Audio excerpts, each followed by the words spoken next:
Hello and welcome to the Ice Guys. This is the show that takes you into the world of the National Hockey League. Every game, every day, from a betting perspective.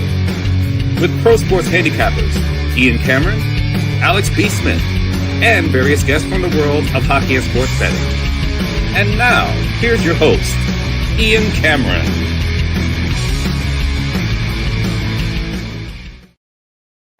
Welcome to the Ice Guys Olympic Hockey edition of the Ice Guys for games taking place Wednesday, February 11th and Thursday, February 12th. Ian Cameron, Alex B. Smith, and correct our great voiceover guy, Joe, who does the great intros for us here. It's not the world of the NHL for now. Right. It's the world of men's Olympic hockey. And yes, we will be breaking it down throughout the men's Olympic hockey tournament, which gets underway Wednesday, February 11th. We will start this first show with a few futures looks, courtesy of me primarily. I mean, Alex is going, and I mean low volume when it comes to this Olympic hockey tournament. But I've got a few futures looks that I think are worth a look. I did peruse into the top point scorer market, top goal scorer market, team goal scores, team point scores, overall goal and point scores, the futures market as far as winning it all, winning the gold medal, to win just a medal and finish on the podium.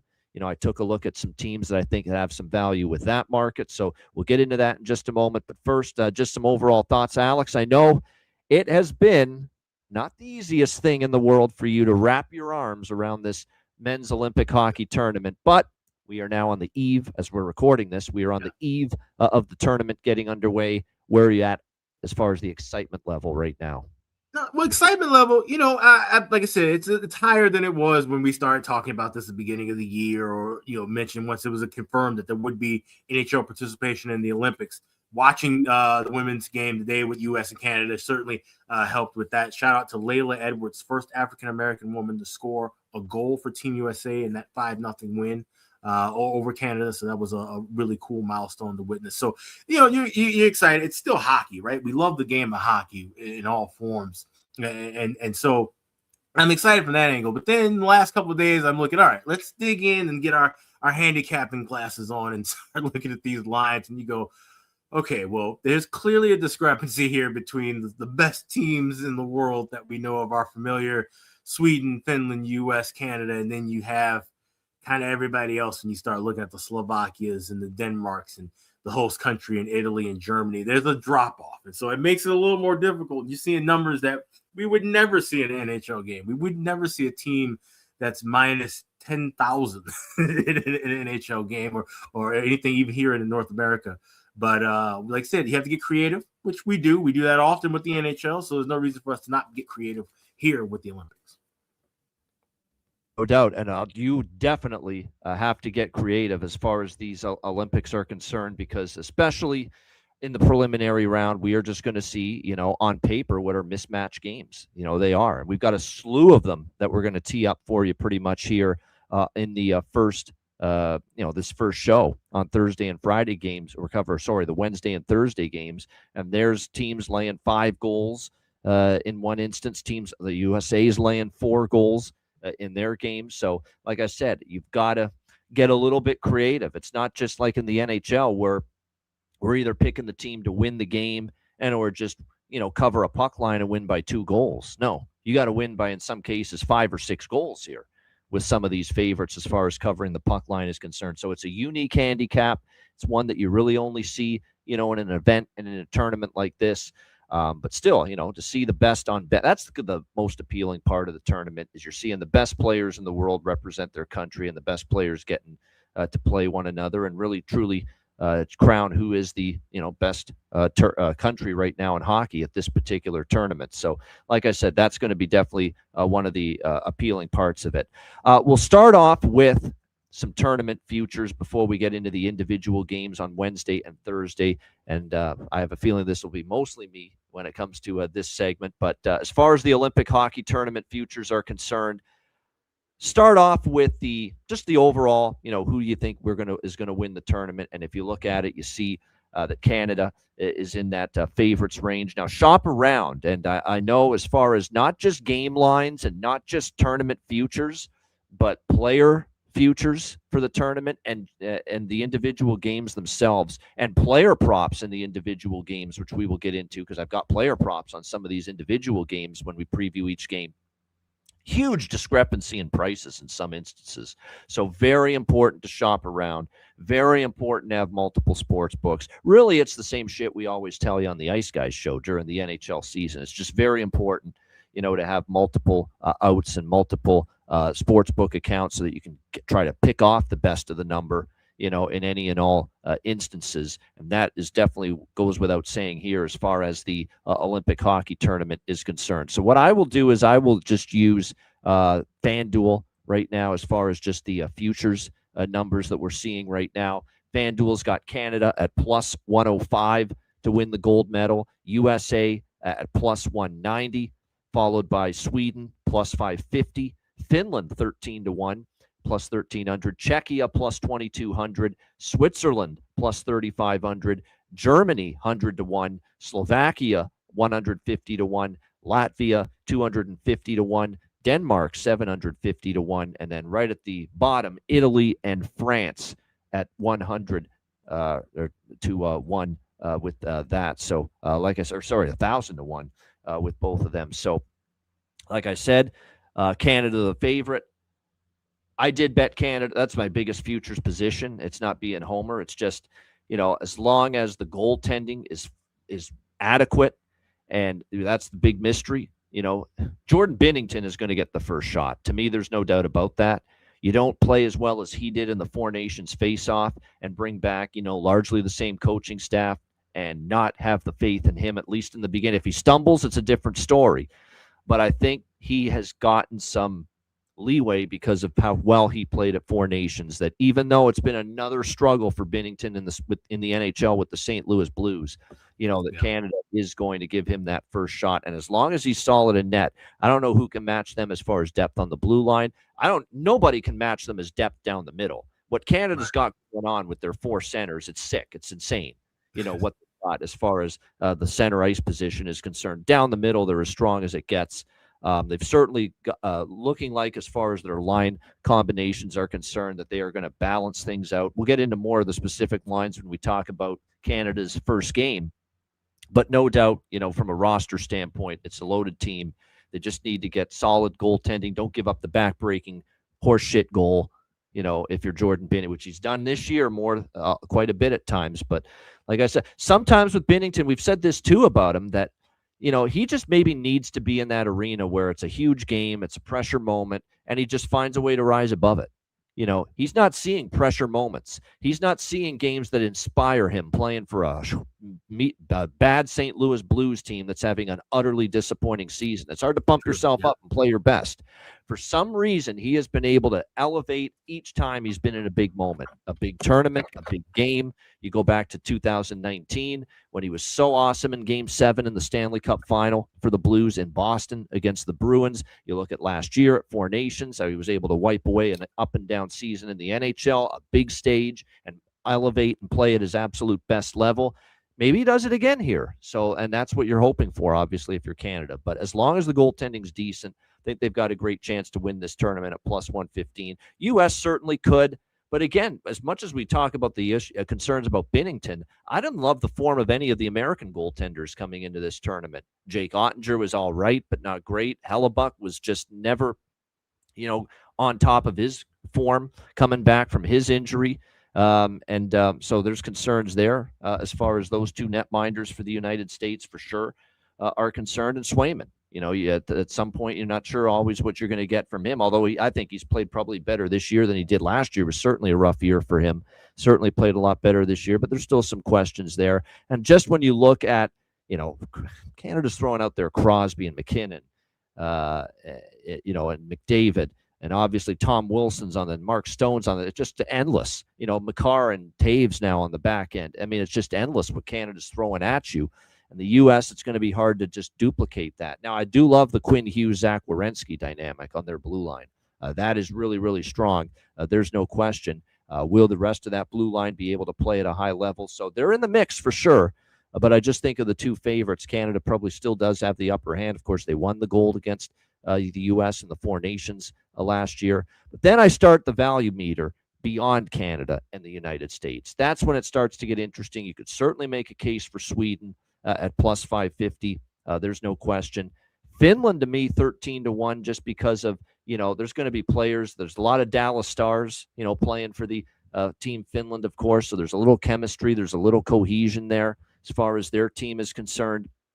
And they're usually going to be a solid defensive outfit, Finland, at these events. So 13-1 is not bad. But when I really start seeing the value meter, rise is with a team like Czechia, in that 22-1 range. And it's no secret, Alex and I were big fans of Lukáš Dostál. He's more than likely going to be the guy that is the number one goaltender for this country. And we know he, on his best day, is capable of a 40-save performance and really putting a scare into whatever team Czechia is playing. And I'm thinking even that first game against Canada, what if Dostál's on top of his game and is able to keep his team in it? So I look at the goaltending as being a situation for Czechia that's going to give them a chance. Now, this is where you start to see teams that have a good amount of NHL players, but then you start to see the full roster not comprised of NHLers, and that is the case for Czechia. Not every player on this Czechia roster is a current NHL player, but even some of the ones that aren't, these are guys that played, in the NHL at one point in the past. So that's definitely something to keep in mind. There is that, not that familiarity, but that experience of playing at the NHL level. So I think Czechia, at that 22-1 to not to win gold so much, and Germany's another one, at 100-1, just because you got Leon Draisaitl, who of course was the flag bearer for Germany, but you do have some good game breakers. You got Turka. You've got some good offensive players up front for this German team. You've got Philipp Grubauer, who is an experienced goaltender. And if it's the good Philipp Grubauer, and we have seen a lot more good Philipp Grubauer this year for the Seattle Kraken after a couple of down seasons, then Germany is one of those teams that could be a pain in the neck. And it's not so much like I just did a small little pizza money on both Germany and Czechia to win gold. But what I'm really liking, Alex, with those two nations is Czechia and Germany to win a medal. That, just to get on the podium, which is more realistic, if you ask me. I think it's still going to be an uphill battle for those teams to win gold when you're talking about having to dethrone teams like Canada or upset a team like the U.S. or Sweden. It's more, realistic that Czechia and Germany, their ceiling is bronze medal, right. Just get on the podium. So what I really like with Czechia and Germany, because I do think there's value in the gold medal, but the much bigger position for me, Alex, is Czechia just to win a medal plus 400. I think that's a solid price. What if Dostál's on top of his game? They become instantly dangerous. Don't forget what you have as far as, your game breakers up front led by David Pastrnak, of course, on Czechia as well. Again, can you get that depth scoring? And there is a little bit of a drop-off with the blue line in your bottom pairs as well. But at plus 400, I think Czechia to win a medal is well worth the shot in my mind. And same with Germany. You could get Germany at FanDuel, 10-1 right now, plus 1,000 to win a medal. I definitely think there's some value there with the Germans to get on the podium. Not saying they will, but at the prices you're getting offered, Czechia and Germany are those two dark horse, longer shots that I'm very much interested in, at least as far as making the podium and winning a bronze medal. So I took Czechia plus 400, Germany plus 1,000 to win a medal.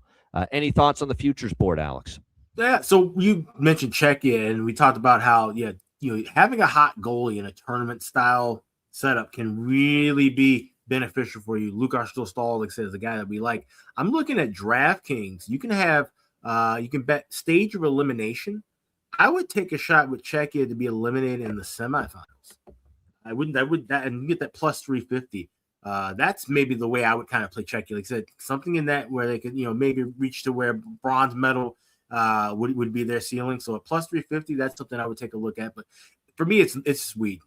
I have Sweden plus 650 to win gold. I actually bet that when we were talking about it on the last betcast over a week ago. This is when you talk about the Olympics, talk about international hockey, even from an NHL standpoint, the systems that each nation tends to run. North America is all about grit, physicality. Yes, you have scores, you have all around players from the U.S. and Canada. Russia, it's a lot more of a finesse game. They have the impetus on defense, especially goaltending, but really their speed and their scoring is their biggest capability. When you talk about Sweden, it's about defense, sacrificing the body, blocking shots, clogging up, all the things we talk about with great defenses for an NHL team in a given year. Active sticks, clogging up passing lanes, clogging up shooting lanes. That's what some of the Swedish players, when they get over from Sweden to North America, they do that very well. So when you have a team of just shut down defenders and quality goaltending too, you look at the goaltending of Philip Gustafsson, Jesper Wallstedt, also in that team, Jacob Markstrom. Those three guys, that's a team that is dangerous in a tournament format. So at plus 650, that's the biggest bet that I've made so far this whole Olympics is Sweden to win gold. Sweden's in the mix. There's no question. It's a solid price on them. No question. I don't know why I didn't bet them. I just thought there was some longer shot prices that I was just a little bit more interested in. And it's not a slight on Sweden. The value meter to me started going off when I started seeing Czechia and I started seeing. It's not right. It's not a pretty price. It's more of just okay, who can I see in the final? Obviously, everybody's going to say, U.S. Canada. That's like your everybody's automatic go-to. But if I had to see another nation in the final that wasn't U.S. and Canada, the first thing that came to my mind was Sweden. Yeah, and they absolutely can make it there. I want to mention, too, with the Swedish lineup right now that we're seeing, Forsberg, Eriksson, Kempe. I mean, that's a phenomenal top line. You cannot deny that whatsoever. Now, Raymond, Lindholm, Elias Lindholm, Lucas Raymond, Jesper Bratt is their second line. Lindholm is an enigma offensively. He can be good defensively. He's going to win faceoffs, do all that. Raymond picked it up in pretty good form with Detroit entering this tournament. Jesper Bratt is the guy that's, it's been a downer season. Let's call it like we see it for Jesper Bratt. Now he's caught up in a team that's just a sad sack team this year, the New Jersey Devils, especially of late, the way they've been playing. You got Elias Pettersson, Mika Zibanejad, Ricard Raquel, Pontus Holmberg, Alex Wenberg, who's playing pretty well for Seattle before the tournament started, and then Gabe Landeskog rounding out the forward group. Lots to like on the blue line. Gus Forsling, Rasmus Dahlin. We'll get to Rasmus Dahlin a little bit more in the next segment with the player futures in the tournament that I'm interested in. But I mean, Dahlin is an offensive dynamo too right now. With the point production he was putting up for Buffalo leading into this tournament, it's very hard to find anyone playing better on the blue line for this Sweden team than Dahlin at both ends, with the offensive point production and how he's gotten pretty solid in his own end defensively and way more bite to his game too. Like, he's not scared to mix it up and be physical now, which wasn't the case earlier in his career. Hedman, Rasmus Andersson, Philip Broberg, and Erik Karlsson rounding out the blue line. And then, of course, in net, you've got Philip Gustafsson, Jacob Markstrom. Looks like they're going to be your top two guys for sure as far as in between the pipes for Team Sweden. So, like I said, it's a very good team. And then for Czechia, for me with Czechia, love the top line. Natchez, Hurdle, Pasternak. I mean, that's pretty damn good. Andre Palat. Then there is a drop-off after that. You got Palat on the second line, and we know he's not the offensive player he was years ago. David Kampf, of course, with the Leafs, now the Canucks. Andre Kasha. This is a name you'll remember from previous NHLer, Boston Bruins, Toronto Maple Leafs, Anaheim Ducks. He played for all three of those franchises. Yep. A lot of injuries he had in the NHL. Next thing you know, he went overseas. But Andre Kasha's on this team. Roman Chervenka, he's a guy that's played a lot of NHL hockey in the past. He's been over in Europe the last few years, but he played in the NHL years ago. Lucas Sedlak's a guy that's got NHL games under his belt, but he's played over in Europe the last few years. David Tomasic, who actually started the year with the Oilers and then went over to Europe, is on this team as well. And you've got Radek Faksa, Dominic Kubalik, Alex, someone he knows very well, former Blackhawk, Red Wing as well, a Senator too, if I'm not mistaken, for a little bit. But he's on this Czechia team, hoping to give them a little offensive jolt in the bottom six. The defense is the concern because, you got Phil Hronek, and they're going to ask a lot of him, and probably Radko Gudas and Jan Ruda, who is a guy that played in the NHL a long time.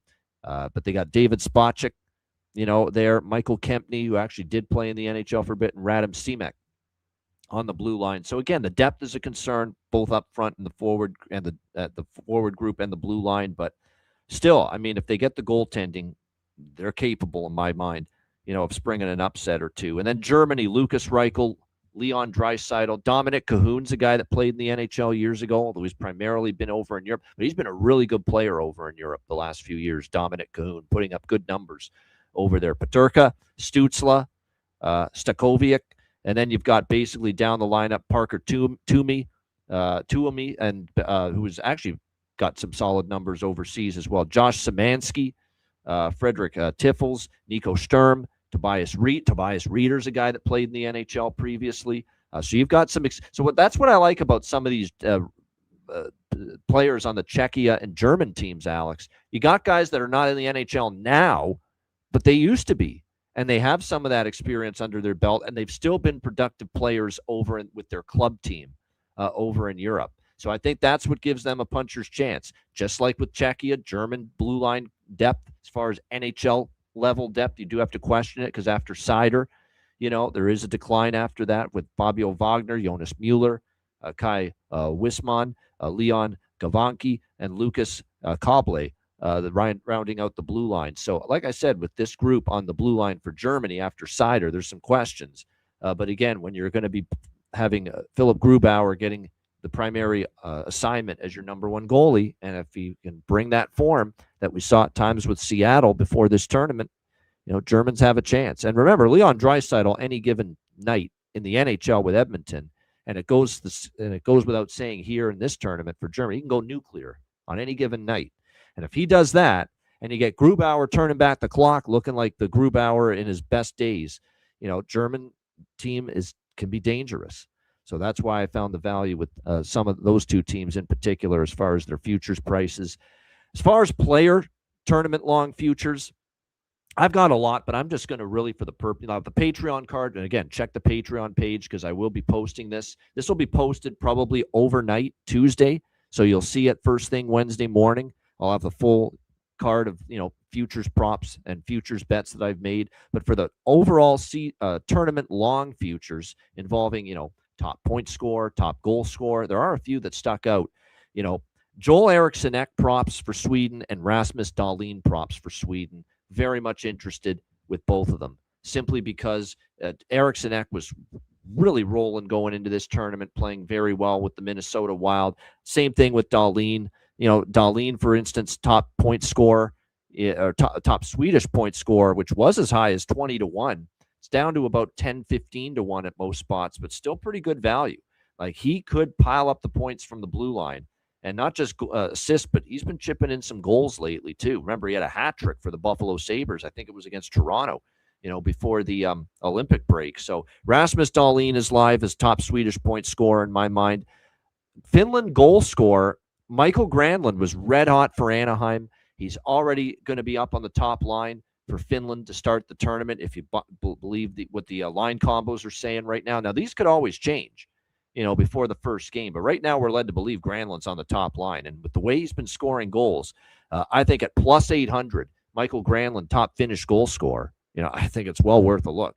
The way he'd been lighting it up for the Anaheim Ducks. Just a tiny sprinkle on the top overall goal score, 66-1. That's way more of a long shot, especially when you're considering you're dealing with the Canadian players and the American players and the Swedish players as well with that. But certainly the top Finnish goal scorer, I think it's well within the realm of possibility. Granlund could be that at plus 800. And I'm going to see if he was great at the Four Nations. He's going to be obviously playing a ton of minutes on the blue line for the United States here in this tournament. Now, Jonathan Davis, our good friend, brought up a good point that with Quinn Hughes being on this team, does that cut into some of his opportunities, whether it be ice time, 5-on-5, power play? But knowing that he led the U.S. in points at the Four Nations face-off last year, which means we have a body of work and a sample size of this guy playing great at the international level on the blue line for Team USA. I'm going back to the well. Zach Werenski, top USA point scorer at 14-1. I think, the price is good enough that I think it's worth a shot and worth a flyer here with him. Now, again, Quinn Hughes is going to have a big part in the offense from the back end for the U.S. team, without question. But the last I checked, Alex, he's going to be on the number one power play unit still, Werenski. That right now, Mike Sullivan and his coaching staff have veered toward Werenski getting the first look on that top power play unit. And right now I'm seeing Quinn Hughes on the second power play unit, at least as of now, for Team USA. So maybe those opportunities aren't going to dissipate as much as some people may think for Zach Werenski. And maybe they see that how dominant he was offensively. 6 points he had in the Four Nations face-off for Team USA last year, that maybe he can duplicate that again. So I thought at 14-1 price, Alex, Zach Werenski, USA top point scorer, was certainly worth a shot at that particular price as well. So those are the main ones as far as player tournament long futures are concerned. Alex, did you want to make any comment on any of those or anything else you like maybe in that market? Oh, you're muted.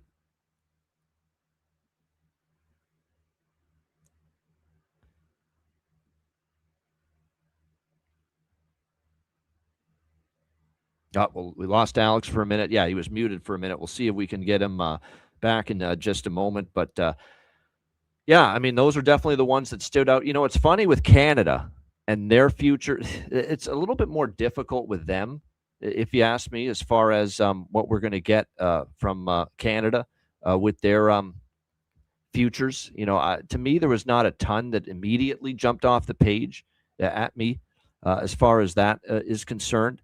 I mean, you look at the, let me just see here. Let me get in there. There we go. You know, you look at Canada top goal scorers. I'd be more interested going down the board, because the one thing I want to point out with Canada, and I'm looking at their line combinations right now going into this tournament here. As of now, we've got Celebrini, McDavid, Wilson. Your top line. As of now, this could change. But Celebrini, top point scorer, is of interest to me. Like, I know this kid is very young, and I know McDavid's on this team. He could easily get it as well. But Macklin Celebrini, I don't think this stage is too big for him. I really don't. I think he's going to be able to handle it quite well.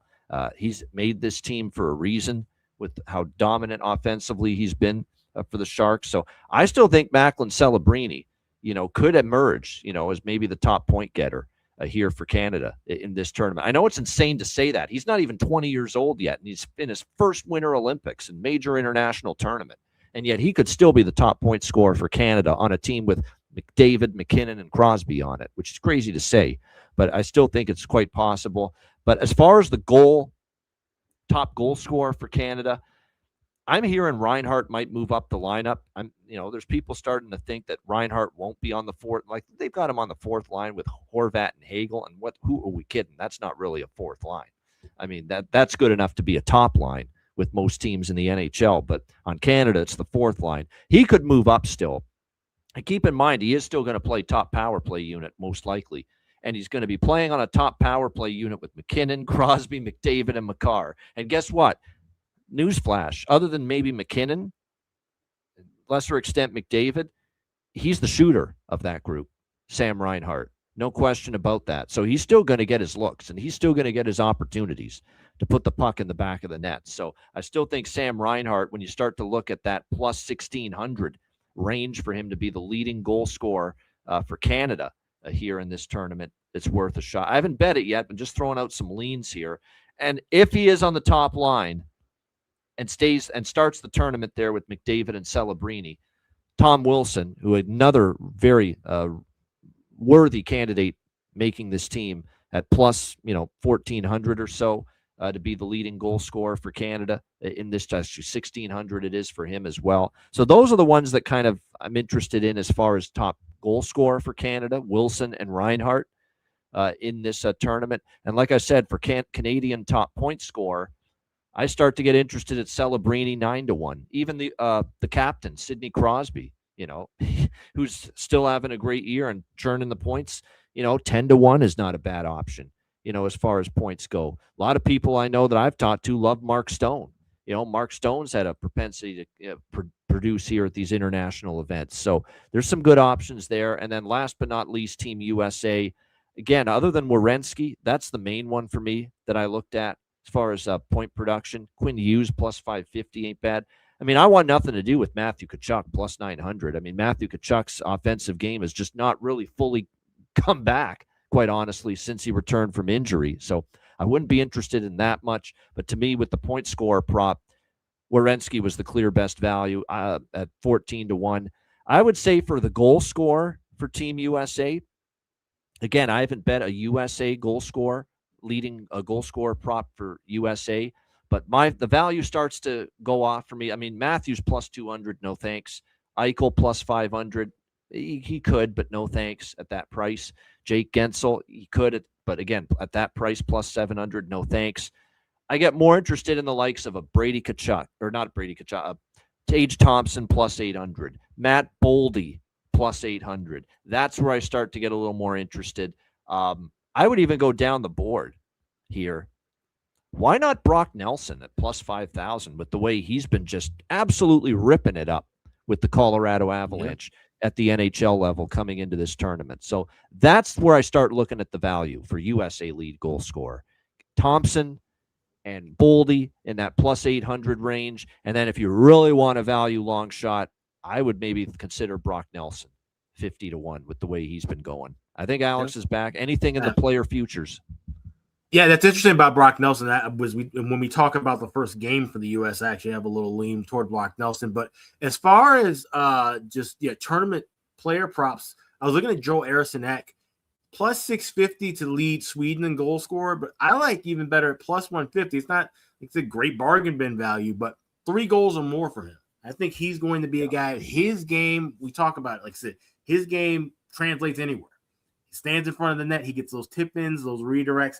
He's a guy who finds his way to the front of the net.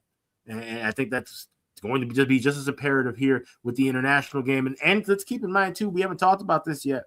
A little bit of a dimension change with the ice. We're talking about, surface not quite necessarily NHL size, a little bit smaller. So I think for a bigger guy like him to crash the net and get 3 goals plus 150 in this tournament, I think that's a pretty solid one. So that's the only thing that I have as far as a player prop goes. Joel Eriksson, 3 goals or more plus 150. There you have it. There's our look at the futures board. And boy, and I like Joel Eriksson. I didn't mention anything specific with Joel Eriksson, but some of the smaller bets. And again, everything I have will be on Patreon overnight on Tuesday. We'll post the card as well as our Wednesday. And it'll be day by day for those of you that are Patreon members, patreon.com/Ice Guys, just $10 per month, just as you're accustomed to. So we'll have futures posted overnight. We'll have the Wednesday picks, side total player props posted on Wednesday, Thursday games on Thursday, et cetera, et cetera. Although we'll try to post them more overnight because we do have, again, a lot of early games. We've got some 6 a.m. games Eastern time, 10 a.m. games Eastern time, and the latest games are usually going to be around 3 p.m.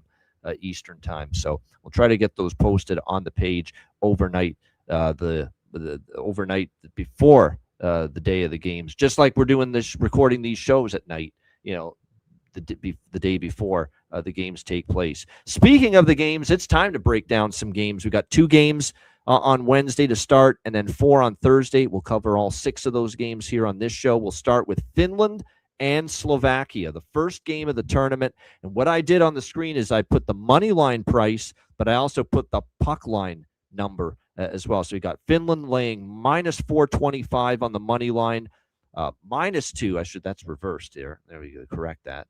Minus 2, obviously, Finland with the puck line. Slovakia plus 325 on the money line and plus 2 on the puck line. And the total here sitting at 5.5 across the board. So the Finland roster, Mikko Rantanen, Roope Hintz, Michael Granlund. That's a hell of a top line. Arturi Lehkonen, Sebastian Aho, Teuvo Teravainen. That's a pretty damn good second line when you think about it. E2 Kuhlman, Lusterin, and Anton Lundell. And I love that move, putting them together. Those are guys that have played with each other all the time pretty much with the Florida Panthers. Instant chemistry should be there. And you got a big body with those two. And Kaapo Kakko, who's going to be on that third line. Eli Tolvanen, Erik Haula, and Joel Armia on the fourth line for Finland. The blue line, Miro Heiskanen, Esa Lindell, 2 Dallas Stars paired together. That I like. Chemistry. guys know where they're going to be on the ice, and that's important, especially in a tournament like this. Nico Mikkola, Rasmus Ristolainen, Olli Mata, and Henry Jokiharju rounding out the defense pairs for Finland. And then, of course, in net, it is good, of course, Kevin Lankinen, of course, UC Saros with the injury designation, I believe. But like I said, this Finland team, you like what you see. They certainly, I noticed they are a very defensive-minded group at these tournaments, and that's just what they do. They play structured, try to keep things a little bit low and slow, as Alex would say. But I think there's more offensive firepower than we have seen maybe from Finland here in the past as well. So keep that in mind with them. Now for Slovakia, it's very much like Germany and Czechia. They've got some real high-end talent in their top six with Thomas Tatar, Juraj Slavkovsky. We've seen Dalibor Dvorsky, of course, with St. Louis this year. Adam Ruzicka is a guy that's played in the NHL for quite a bit in the past. He's expected to center the Slavkovsky and Tatar line. There is, a little bit of a drop-off. After that, you've got Adam Liska, you've got Libor Hudacek, Milos Kellerman, Martin Pospisil of the Calgary Flames, Pavel Regenda of the San Jose Sharks on this Slovak team up front, Samuel Takic, Matusz Shukel, Oliver Okuliar, rounding out the forward group. And then on the blue line, Martin Fehervari and Simon Nemec, two proven NHL blue liners, Jernat, and Chernak, if you can make sure you don't screw that one up. Martin Jernat and Eric Chernak on the second pair for Slovakia, and Peter Cheresnak and Martin Marinson, former whipping boy of the Toronto Maple Leafs years ago. I remember Leaf fans would always get on his ass for defensive issues. And he was Slovak, and he played for the Leafs for a bit. Well, he's playing for Slovakia as well on this blue line. One thing that stands out to me is that just from a pure, I don't know about scoring a goal for Slovakia, but top pair, and he's probably going to be on that number one power play unit too for them, Simon Nemec. I don't know. Some kind of props for him makes sense.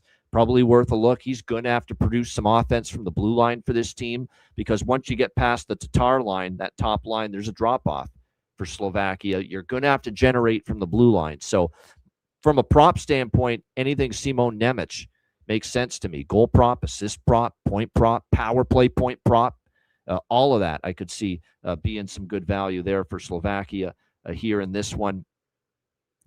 I played a little Finland team total over here. That's the only bet I've made pregame on this one. I think they're going to have a little bit more dynamic offensive team than we've seen in the past in this tournament, and I think you might be able to see that right away here from the very first game. You're talking about goaltenders Adam Gajan and Samuel Hlavich here for Slovakia, that these guys are not NHL goaltenders, so that's a little bit of a concern for Slovakia, maybe more than some other teams, like even Czechia and Germany, Alex. We've talked about it. At least you've got a bona fide NHL goaltender as your number one guy. You don't have that here for Slovakia. So that's where they could be a little bit more vulnerable. And again, when you look at this Finland lineup up front, I know at the international level, defense first is usually their attitude, but you can get a reasonable over 3.5, minus 135, minus 140 with the Finland team total here in this first game. I think there's value in that. It wouldn't shock me here with just so many question marks with the Slovak blue line after Nemec and Fehervari, and with the questions in net, that a Finland team that I think's got a little bit more depth of talent offensively and a little more firepower than we're accustomed to at this at an international tournament. It wouldn't shock me if they're able to hit the 4-goal mark. So to get the tournament started, the only pregame bet I got at the moment right now in this game is Finland team total over 3.5 here at minus 140. Alex, any thoughts here, Finland, Slovakia? Great man, think alike. Although I went in a different direction to get to 4 goals. It's first to 4 goals, minus $1.18 with Finland. I grabbed that over at BetMGM. Like I said, I think that they have. Like I said, it's not necessarily a overwhelming amount of offense, but they have way more offense than Slovakia. And like I said, when you talk about Slovakia's goalies, Gajan, who is a Chicago Blackhawks prospect, currently at Minnesota Duluth. So we're not even talking about a minor league goalie. The backup Hlavel is the goaltender for the Iowa Wild. You got basically a college kid who has played the bulk of the games, mind you, for the Bulldogs too, UMD, getting the stars here. I think that's asking a lot to have a college kid jump in and take on a team of established NHLers. So I like, Finland first to 4 goals. And like I said, it was a little cheaper of a price than getting that team total over 3.5, minus $1.18 is what I got over at BetMGM. That's a good alternative. And certainly, as you mentioned, Alex, better price. Race to 4 goals for Finland. What was the price on that again? It's minus 118. Yeah, a little bit better. Yeah, minus 118 for sure. A little cheaper than just getting the flat Finland team total over 3.5 here in this game. And I'm everything Michael Granlund. I am bullish, as you can tell, on Michael Granlund in this tournament. So not only do I have him top goal scorer for Finland in the tournament, plus 800, I'm betting him obviously in the individual games to score a goal too, 100%. No question about that. And it wouldn't shock me to see him get on the board here for Finland in this opening game of the tournament. So certainly you look at the goal, the prop market. I'm trying to figure out now because, I don't have the BetStamp does not provide the book-to-book odds for the Olympics. So I'm trying to figure out which, for the purposes of the show, I'm going to probably use FanDuel for the majority of my, listing prices. Just use FanDuel. It's easier. And Michael Granlund, it's not bargain bin, obviously. And by the way, I do have a bargain bin special. We do still have the bargain bin special of the night and best bets. That's not going anywhere. Trust me. I know you guys love those segments too much. I mean, you'd basically be trying to burn down the Ice Guys, YouTube channel with torches, if you will, if we ever got rid of that bargain bin special segment in particular. But nevertheless, plus 210 at FanDuel for Granlund to score a goal. I like it.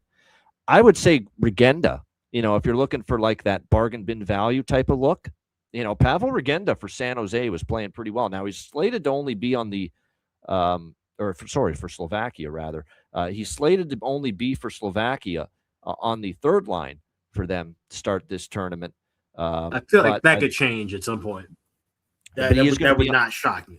No, that wouldn't. Like if he just all of a sudden if he starts to look like he has in San Jose at times, the coach is going to be compelled to move him up into the top 6.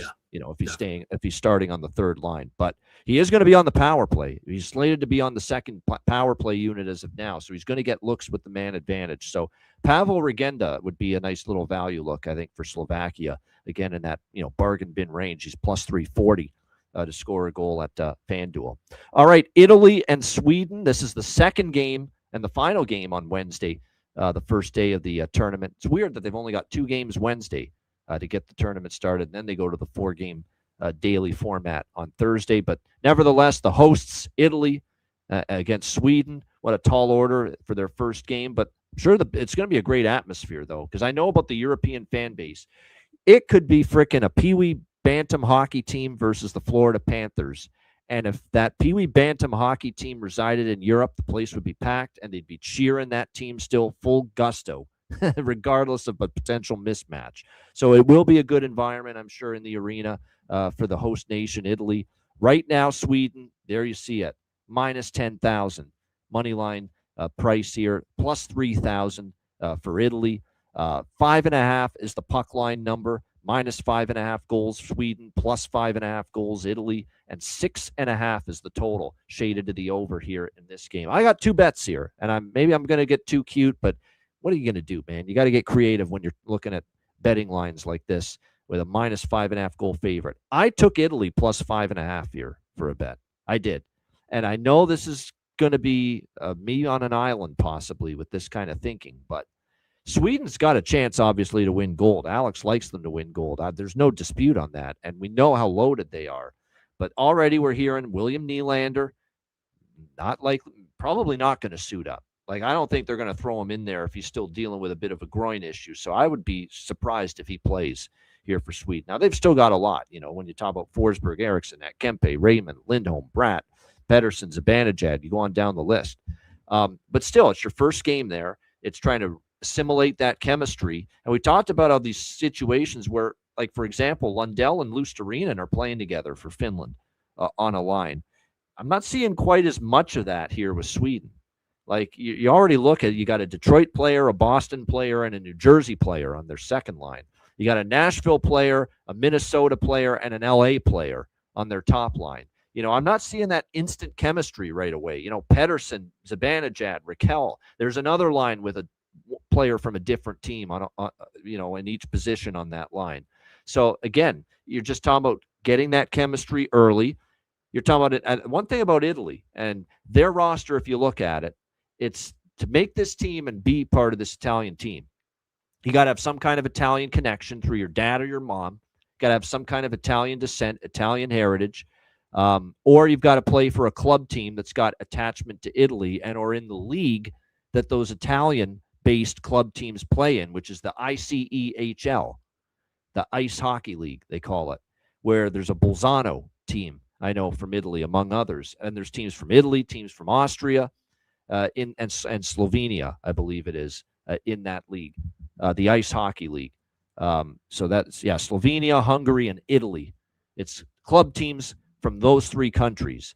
And there's some players playing in that league with some kind of Italian connection within their family. There's some kind of heritage or descent of Italian background of some kind. And if you do, you're able to play for the team. Like there's a guy that's actually from Hamilton, Ontario. I know because a friend of mine actually trained him. Currently trains him. Matt Carey is who it was. Matt Carey was on this show years ago. And he was a great guest. He's busy as shit or else he'd be back on. But he's doing all kinds of stuff training-wise, and he trained this kid from Hamilton. Cristiano Di Giacinto is his name. And he's playing for Italy. And again, he's a Hamilton kid. How the hell is he playing for it? Because he's got the Italian connection. That's why. Cristiano Di Giacinto. He's a guy that was actually drafted in the 2014 draft by Tampa Bay, but born in Hamilton, playing for Italy here in this tournament. So that is something to keep in mind. What's funny is that we have a potential future player suite guest. I've scheduled it. We've got it lined up to get this guy on the show after the Olympics. He's actually playing for Italy. Jason Seed is his name. He's from Ottawa. There's actually someone we've had conversations with for a while about getting him on the player suite, and we're going to get it done after the Olympics. And I decided to hold off until the Olympics once I found out he's playing. I mean, gosh, we got to talk about that experience. That would be great. We'd all love to hear it. I know viewers and listeners on Patreon would love to hear it. So that would be great. And we're planning on recording that sometime after the Olympic hockey tournament ends. But Jason Seed, he is playing for Italy. He's from Ottawa. But again, there's that Ontario, that Ottawa, that Italian connection. One side of his family is Italian, and that's how he is playing right now for Team Italy here. Not to mention Jason right now, not only does he have on the mom or the dad side, I forget which one, but one side of his family's Italian. He's actually playing for an Italian club team right now in that Ice Hockey League. He's playing for Bolzano over there. So he's eligible to represent Italy, even though he's a Canadian from Ottawa, Ontario. So Jason Seed, and again, possibly a player suite interview near you coming soon here on the show. And certainly we'll be talking about the Olympic experience with him at some point. But that's basically the criteria here for Italy.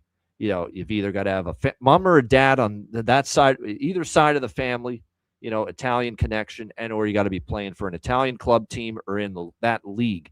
Because there's actually someone that plays for one of the Slovenian teams in that league, and they're playing for Italy here in this tournament. So it's a mishmash of those factors that give you the eligibility to really represent Italy. The bottom line is, after all that, what I'm trying to say is these aren't just guys off the street that have never played hockey before. These are guys that have played club hockey over there. Now, obviously, at a level that pales in comparison to the National Hockey League, of course. We're not splitting the atom figuring that one out. But the bottom line is these are professional players that have played at a professional hockey level over there in Europe. Some of them have put up some decent numbers. There's a guy that's put up some good numbers in the German leagues, Weitenzy Deitsch over there, the DEL, the top league, played and put up some solid numbers. Point of all this is Sweden is just trying to get their feet wet here. And for Italy here, there's probably going to be a few more instances where there's a little more familiarity with the players because a lot of them come from that one league that, with that hybrid of Italian, Slovenian, and Hungarian club teams. And they're going to play hard. They just will. They're the host country. Italy's hosting these Olympics. The crowd's going to be loud and all that. They're going to let it all hang out and give it all they got. Now, giving it all they got could still result in a 9-2 loss. That's possible. I'm not saying it can't happen, but I will reference a 1998 Nagano Olympics preliminary round game, I think when the tournament first started, Canada and Kazakhstan. Do you know how many, back in those days, how many people thought Canada was going to win that game, like 12-0 or 10-1 or something? You know what the final score was? It was 4-1 Canada. And it was 2-1 Canada early in the third period of that game. So I'm just warning everybody, before we put our 401k on Sweden minus 5.5 here in this game, not that it won't win, not that it can't cash, not that they can't blow this team out, but let's just a little food for thought. That's all I'm offering here. I am going to take a small shot with Italy at the plus 5.5. Think about it. 6-1 Sweden cashes a ticket if you take Italy plus 5.5 here. And I could still see that happening here possibly in this game. And this is the first game for this team in front of the home country, the home fans. They're going to play their asses off. Again, will it be enough to cover the puck line? That remains to be seen. I can't tell you much about Damian Clara and Davide Fidani, the two goaltenders here for Italy, but I know for a damn sure neither of them have played in the NHL before. Nevertheless, this might be more of a grind for Sweden this first game than maybe some people think. So I bet Italy plus 5.5, but I'm not stupid. I know that on paper there's a mismatch as far as one roster over the other. I did also take Sweden over 5.5 team total. My hope, Alex, is 6-1 is the final score, which I think is actually a realistic possibility, where I can hit Sweden team total over 5.5, and I can cash my Italy plus 5.5. 6-1 is a beautiful thing, and I'm winning 2 bets in this game if that happens. But that's how I approached it. It's weird, it's unique, but you got to get weird and you got to get unique if you're going to try to bet game by game in this tournament. So that's what I did, Alex. Italy plus 5.5, along with Sweden team total over 5.5. 6-1, 6-2, hell, even 7-2, something like that. Cashes your ticket as long as Italy stays within loses by less than 6 goals. And I think just based on their effort and enthusiasm in this game in front of the home faithful, maybe they can't slip inside 6 goals of a margin here against Sweden. But what do you think here, Alex, in this Italy-Sweden matchup? You can grab a correct score 6-1 at 11-1 over at BetMGM. Just looking. I just might do that. I would, it'd be a kind of a cleaner way to bet that. Obviously, when you're talking about minus 10,000, you those of you who watched the Ice Guys and certainly have watched the Betcast have probably heard me say the only way you're laying this kind of price is if it's a boxing match and you know the outcome already. So you can't look at Sweden from any point in that perspective. But Italy plus 5.5, you made a compelling case for that. Like I said, if they're going to play hard and keep close against anyone early, it should be a Sweden team where you said things could be a little discombobulated early on in the contest. I just think that the Sweden team just has so much damn talent, and the way that they play defensively. Like I said, I think that even if things don't come together with their offense, I think their defense is strong enough to where, like I said, they can shut Italy down and kind of name their score on the defensive aspect of it. So Italy plus 5.5 might end up making my card. The one thing that I do have, and I'll just give this away, this is one of my 2 bargain bins. Mika's advantage at to score the first goal for Sweden at 11-1. I mean, he's been doing that ad nauseum with the Looking Rangers. To see if an NHL angle that's worked can translate over to Milan Cortina. 14 times he has scored the first goal with the New York Rangers in the NHL. So to see if he can get the party started. DJ Z-Band's getting the party started in Milan Cortina with a goal. And they love their dance and club music over there. Exactly. So that's the only thing I've come to as far as now with a bet. But I would lean more toward grabbing the grabbing the points, I should say, with Italy here in this spot, because like I said, this could be one where Sweden, they coast and still win. But that doesn't necessarily mean it's, an 8-2, 9-2 kind of a draw. Yeah. You could also just go over 6.5, but I think it's going to be close. I don't think it's going to be, but you're relying on Sweden to do all the heavy lifting there. That's the thing. So, I feel much better about just splitting Italy plus 5.5, Sweden team total.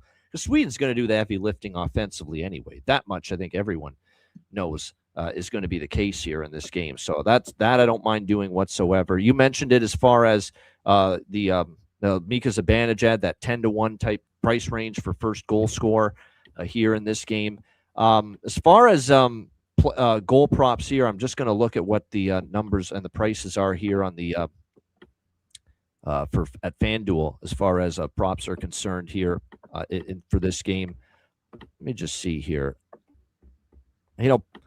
Pontus Holmberg, before you scoff at this, he's plus 500. He was scoring a bit for Tampa here down the stretch. Like if you're looking for some kind, and this could be one of those games where, guess what, everybody's able to get involved a little bit offensively because of the fact that it's just such a superior roster, on paper that Sweden has. So you could look at, even your fourth line guys chipping in here if your team's Sweden. So, but obviously, look, Eriksson Ek, obviously you're not getting, phenomenal prices for Eriksson Ek, plus one, but still plus 115 at FanDuel. I think it's got to take it at that price with how red hot he's been for the Minnesota Wild.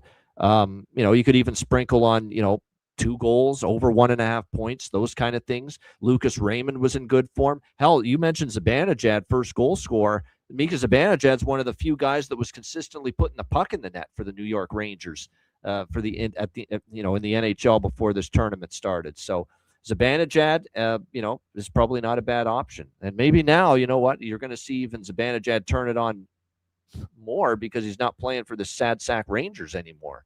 He's playing for his country, Sweden, and a much better team around him. So that could stimulate Zibanejad's effort even a little bit more here. So, as far as looking at a goal prop in his direction, wouldn't mind that at all.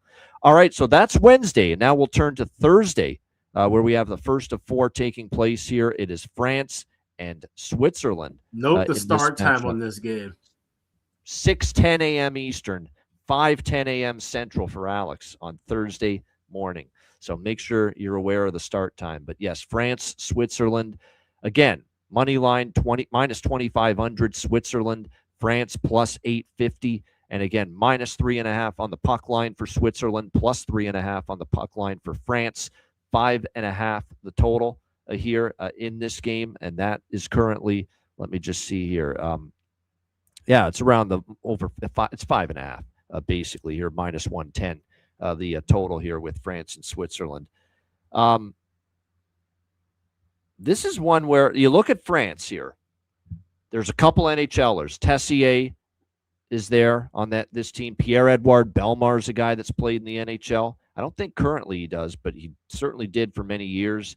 After that, there's a drop-off, but Stefan DeCoste is a guy that played in the NHL for a bit for France up front. So you got a couple guys that did play in the NHL, and then your one consistent NHLer for France is Tessier up front, former Jacket, and of course currently Montreal Canadiens.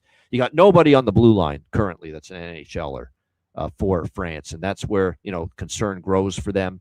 And then obviously in net you've got Julian Junka and Antoine Keller as your 2 goaltenders here for France. So again, it's very, very thin as far as NHL level talent. Now, in the past, Switzerland's been a team where, asking them to win convincingly by 4 goals or more against anybody is not easy.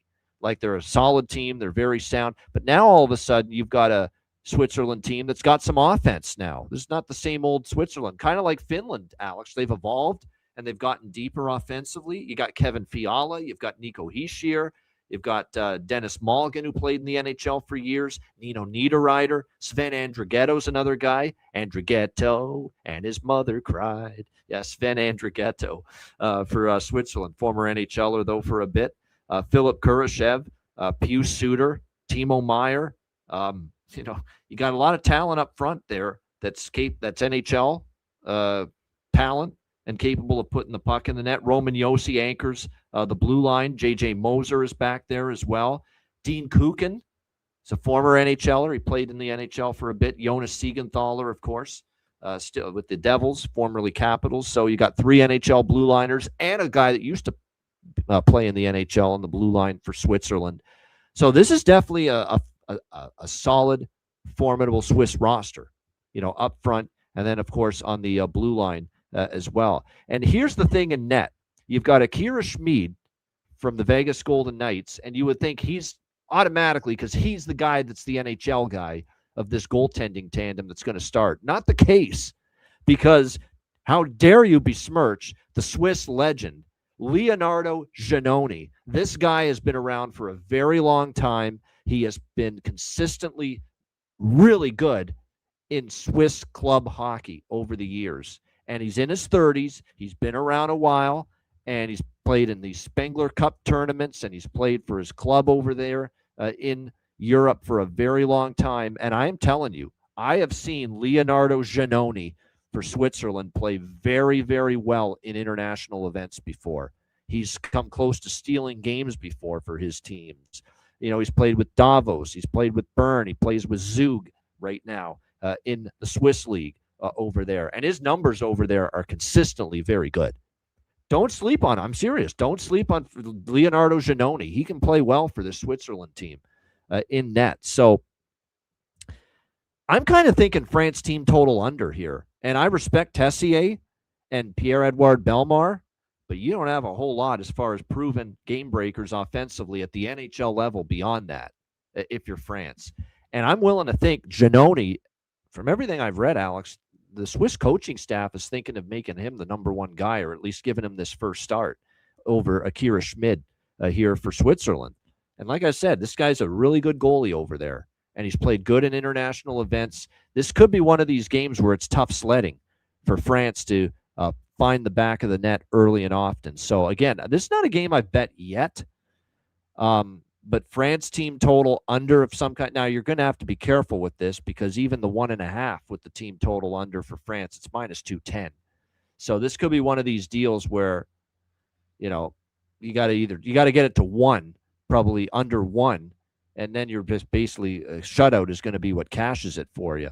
So the value's not great, but some kind of France not scoring goals in this game, or not many goals in this game, makes a lot of sense to me, because I think it's going to be a little bit of a challenge for them to find the back of the net.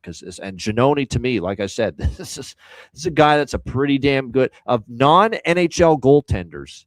This is a very, very capable goaltender that's had a very, very decorated international career and club career.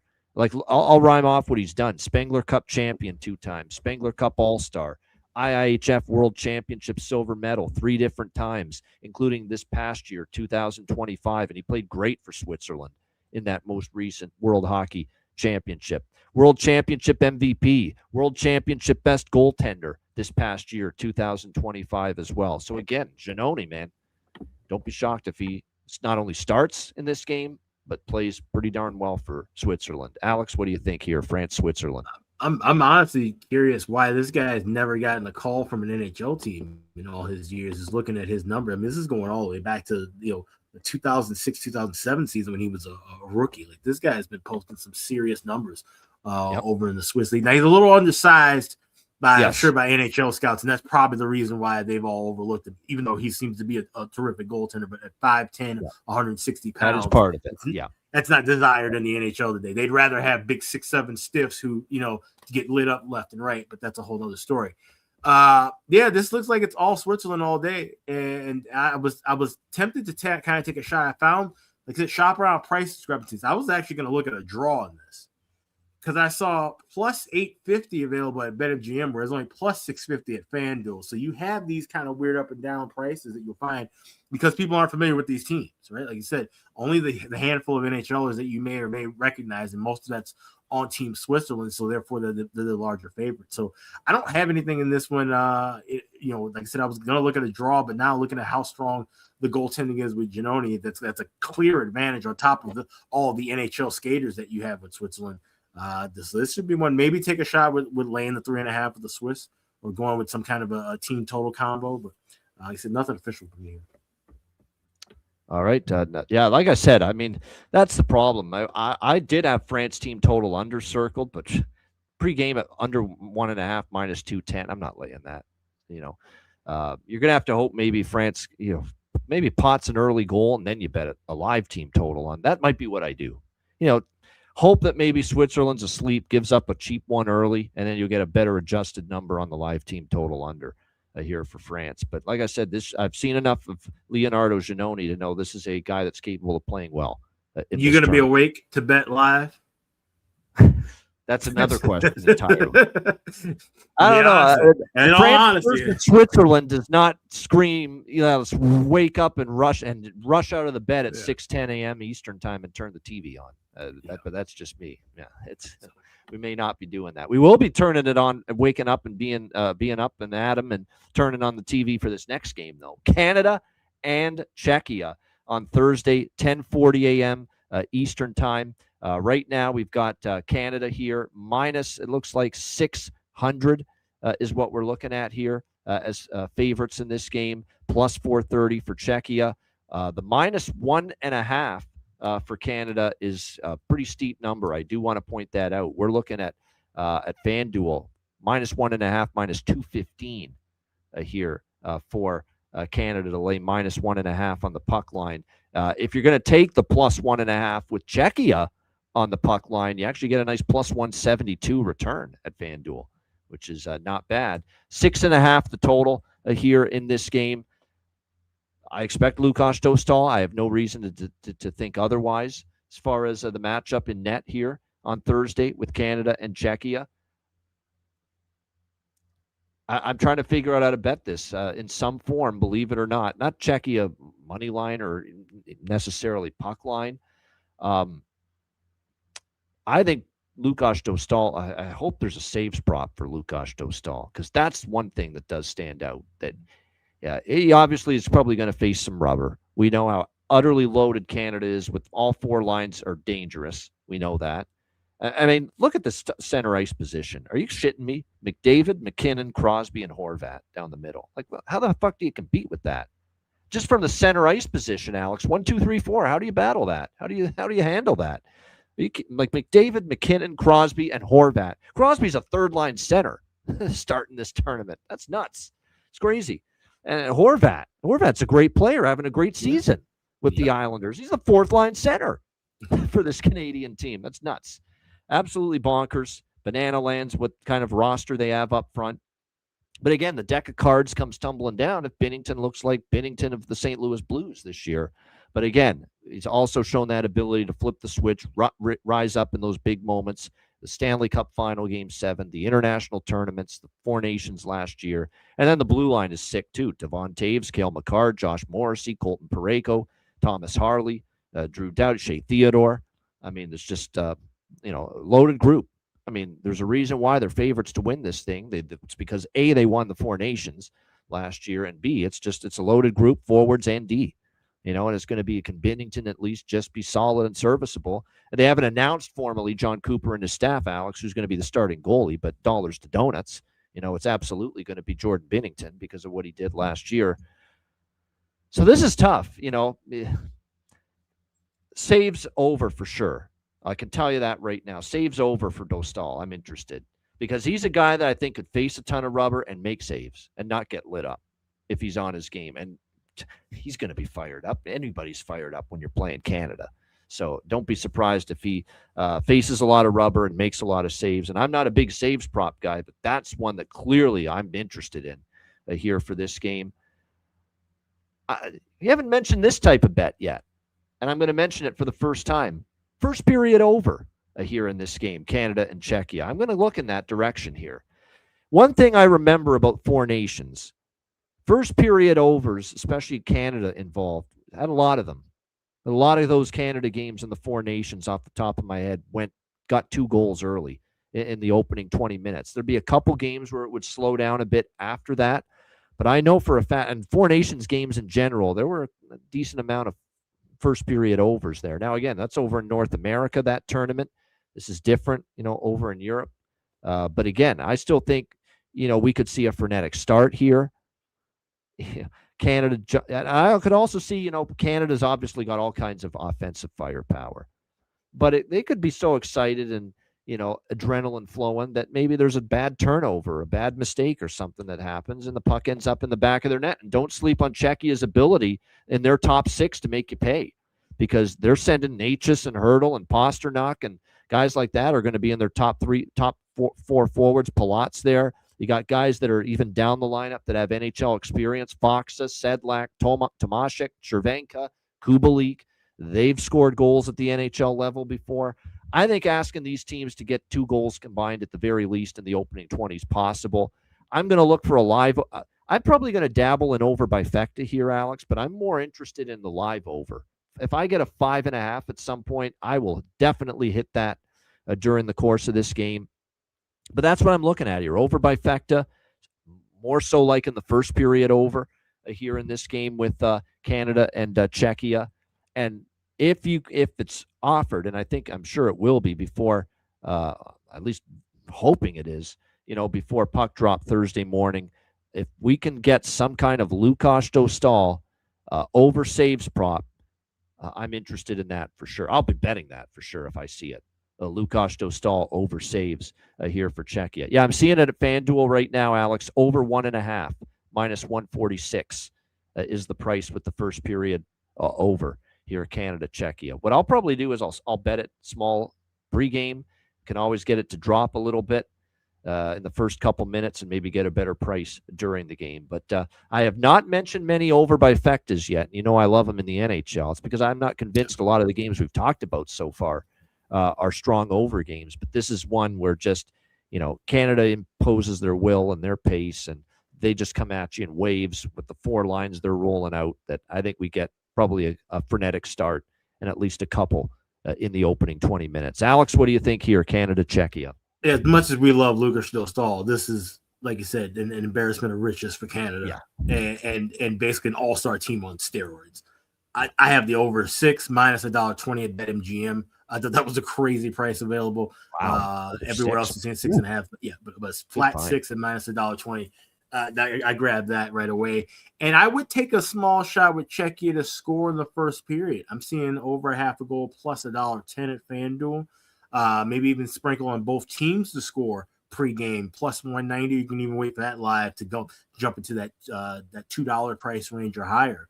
Like I said, Czechia's got some at least some talent offensively, and like I said, Bennington, he's shaky. He can always give up a goal against anybody. I think this is a high scoring affair. I think it would not shock me for Czechia to maybe throw the first punch, and then Canada just throws every other punch after that. So over 6 is what I love most. But I will have some creative ways to play on Czechia. Like I said, both teams to score first period. Czechia first period goals. Those most likely make my card as well. Yeah, no doubt. As far as props for this game, and again, this game's 2 days away, so it's just very scarce as of now as of props that I've locked in and confirmed for the Thursday games. But I can tell you right now, as far as what I'm looking at, as far as value is concerned, Tom Wilson plus 240. I mean, that's a great price if he's going to start the game on the top line as we expect. Sam Reinhart even plus 220 is going to get, some power play opportunity here for Canada in this game. Andre Palat, and I know he's not the offensive player he was with Tampa Bay years ago, but he's slotted to be on the second line, and you can get plus 460 with Andre Palat here to find the back of the net here for Czechia. And I'm going to throw this one out here at you. This is a guy that obviously at times when he was a Blackhawk frustrated Alex, and he can frustrate anybody if you watched him in the NHL, but he's going to play on the power play for them. He scored a bunch of goals at the NHL level before. I don't hate it at 11-1 plus 1,100 to score a goal. Dominik Kubalik for Czechia at that price plus 1,100. He's going to get some power play time. He is going to play on one of the 2 power play units for Czechia here to at least start this tournament. I think you could do worse than that. When you look at what Brandon Hagel's done, for Tampa Bay, I know, the quote unquote 4th line is where he's slotted with Horvat and Reinhart, but plus 500. Brandon Hagel's still capable. Trust me, any one of these lines can score on any shift at any minute, at any moment for Canada here in this tournament. So that's why, you may look at it and say 4th line, no shot that they score. There could be games in this tournament, Alex, where the 4th line for Canada is their best line. That's just the kind of team they have. It's that stacked. So Brandon Hagel, I think, plus 500, is going to be capable of finding the back of the net here. So those are just a couple of props for me in this game off the top of my head that definitely have some interest. All right, next up, we've got USA and Latvia as the U.S. get the tournament going Thursday, 3:10 p.m. Eastern time is the start time here. We've got, looks like USA minus 2,800, the money line price here. The puck line that we're seeing here is I'm going to have to use BetMGM because for some reason FanDuel's got only the 1.5, and it's these outrageous prices. Let's go with the, let's see here. There we go. -3.5 USA, around -145 at BetMGM. And then the take back on Latvia +3.5 puck line is +110. To go along with that, obviously that monster +1150 price, +1160 price rather, with them on the money line, and the total in this game is 6.5, slightly shaded to the over here in this one. Latvia, just to we mentioned their roster, or did we? I don't know if we did actually, but no, we didn't. We didn't get around to Latvia when we were talking the futures. But Sandis Vilmanis, we know him from Florida, and he's played well for the Panthers this year. Zemgus Girgensson, who's of course been in the NHL for a long time. Here's one I'm automatically going to tell you that this guy, I like props for him in this tournament. His name is Edvards Trolmax here for Latvia. He's a guy that's a really good scorer. He's in the AHL this year, but he's played over in Europe before. He's going to be on the top line for this Latvian team. He's going to get, obviously, power play looks as well. He's capable of finding the back of the net. You know what his nickname is? His name is Edwards Trail-Mix, but they call him Trail Mix is his nickname because it sounds so much like Trail Mix. That's become his adopted nickname, Trail Mix, for Edwards. Trail-Mix there for Latvia. How do we not look at a guy like Teddy Bluger? Teddy Bluger on this Latvian team, centering the second line, and a guy that was picking up his offense, too, at the NHL level before this tournament began. So I'm telling you what, Trail-Mix, Bluger, Rudolfs Balcers is a guy that's played in the NHL before. Long time ago, Kaspars Dogevins played in the NHL. He's on this Latvian team. So they've got a couple guys that have had some experience, too, at the NHL and some current NHLers. You've got Giannis Yaks on the blue line. He played in the NHL briefly. Christians Rubens has been a very good defenseman, mostly over in Europe for this Latvian team over the years. And the most familiar name on the blue line for Latvia is, of course, playing for the Panthers and playing quite well for the Panthers entering this tournament, Uvis Balinskis, ever since that damn contract extension. They talked about it for Florida and how well he's played. He's on this deep pair. And, of course, in net, the undisputed number, well, I shouldn't say undisputed because Artur Shilovs is on this team as well, but it'll be Elvis Merzlikins for sure, especially with the renaissance under Rick Bowness. I'm sure he's going to, with Columbus, I'm sure he's going to get the first look in net. Elvis Merzlikins here for Latvia. Then on the U.S. side, and look, Bill Guerin's come under a lot of heat. Where's Jason Robertson? Where's Cole Caulfield? Two of the top goal scorers in the NHL, two of the top 3 or 4 or 5 goal scorers, American goal scorers this year in the NHL, and somehow nowhere to be found on this Team USA. But nevertheless, they got to rock with what they got now, and what they got is Jake Gensel, Austin Matthews, Matt Boldy, top line, Brady Tkachuk, Jack Eichel, Matthew Tkachuk, second line, Kyle Connor, Dylan Larkin, Tage Thompson, third line, JT Miller, Brock Nelson, Jack Hughes, fourth line, Quinn Hughes, Charlie McAvoy, Jacob Slavin, Brock Faber, Noah Hannafin, Zach Werenski. Top 6, but, Jake Sanderson, very capable extra, and don't be shocked if he's able to get in there on the blue line 4. He's the extra defenseman, and it looks like as of now, Vinny Trocheck is the extra forward here for the U.S. And, of course, in net, Connor Hellebuck, Jake Ottinger, your top 2 options in net, and neither one was great coming into this tournament. This one's interesting because Merzlikins was great with Columbus, but let's be honest, he's facing, the best players from Team USA here. Well, mostly the best players. You could argue Caulfield and Jason Robertson should be here, but nevertheless, this is a step up. And Elvis played great down the stretch for Columbus. Rick Bowness, maybe the best part of his coaching tenure with the Jackets so far is not just pumping life into Columbus again with the 10-1 run, but it's somehow getting confidence back in Elvis Merzlikins, who had none of it for the longest time, confidence in net. But this is a different animal that he's going to have to deal with here. That being said, this U.S. roster, while it's very good, and it is very good, it's got the potential to be very good. Are we going to get Austin Matthews, the assassin, Austin Matthews, the take the game by the throat and dominate version of Austin Matthews, which we haven't always seen in the big spots, whether it's Stanley Cup playoffs or international tournaments past. Are we going to see, are the Kachucks going to get going offensively? Brady Tkachuk was nothing to write home about offensively for Ottawa, and Matthew Tkachuk's offense dormant for Florida, really. They're going to have to give you something, because you passed on Robertson and Caulfield, lighting it up for, some guys that you question. JT Miller's had a brutal year. He's on this team when, Robertson and Caulfield could be on it. So there are still some questions about who was more so left off the roster than who was included on it. I do like the blue line, I must admit. It's pretty good overall, 1 through 6.